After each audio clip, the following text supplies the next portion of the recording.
உனது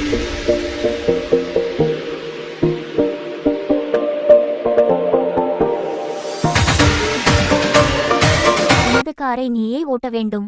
தத்துவ கதை. கார் ஓட்டிக்கொண்டு போகிறீர்கள். தேசிய நெடுஞ்சாலையில் நிதானமாக மணிக்கு 70 வேகத்தில் போய்க் கொண்டிருக்கும் போது பின்னால் ஹார்ன் சத்தம் கேட்கிறது. ரியர் வியூ கண்ணாடி வழியாக பார்க்கிறீர்கள். ஒரு விலையுயர்ந்த காரில் இளைஞர் ஒருவர் உங்களை முந்த முயற்சிப்பது தெரிகிறது.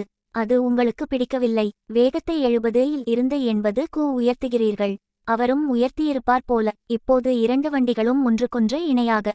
சளைத்தவரா நீங்கள்? வேகத்தை 100க்கு ஏற்றுகிறீர்கள். அவரும் நமட்டுச் சிரிப்புடன் 110க்கு ஏற்றி முன்னேற முயற்சிக்கிறார்.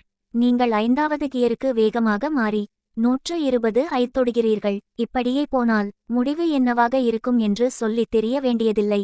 இந்நிலையில் உங்களுக்கு ஒரு இமாலய கேள்வி. இப்போது உங்கள் காரை ஓட்டிக் கொண்டிருப்பது நீங்களா அல்லது அந்த இளைஞரா? நிதானமாக 70 வேகத்தில் இயற்கையை ரசித்தபடி பாதுகாப்பாக கார் ஓட்டிக் கொண்டிருந்த நீங்கள் இப்போதோ ஆபத்தான முறையில் 120 வேகத்தில் கடும் கோபத்துடன் ஓட்டிக்கொண்டிருக்கிறீர்கள். காரணம் வேறு யாரோ எவரோ. வாழ்க்கையையும் சிலர் இப்படித்தான் கடத்துகிறார்கள். தனக்கு எது தேவை, எது வேண்டும், தனக்கு எது முக்கியம் என்பதை பற்றிய உணர்வின்றி அடுத்தவர்களை பார்த்து பொறாமையில் ஏதேதோ செய்து தங்கள் இலக்கை கோட்டை விடுவதோடு பேராபத்தையும் தங்களுக்கு வருவித்துக் கொள்கிறார்கள். உங்கள் வாழ்க்கை எனும் வாகனத்தை பிறர் ஓட்டுமாறு செய்து விட வேண்டாம். நாமே ஓட்ட வேண்டும். வாழ்க்கை என்பது ஒரு நீண்ட பயணம். அதில் நமது கட்டுப்பாட்டில் நமது வாகனத்தை நிதானமாக நாமே இயக்கிச் செல்லும்போது நம் வாழ்க்கை பயணத்தின் இலக்கை, எல்லையை எளிதாக பாதுகாப்பாக சென்றடைய நிச்சயம் நம்மால் முடியும்.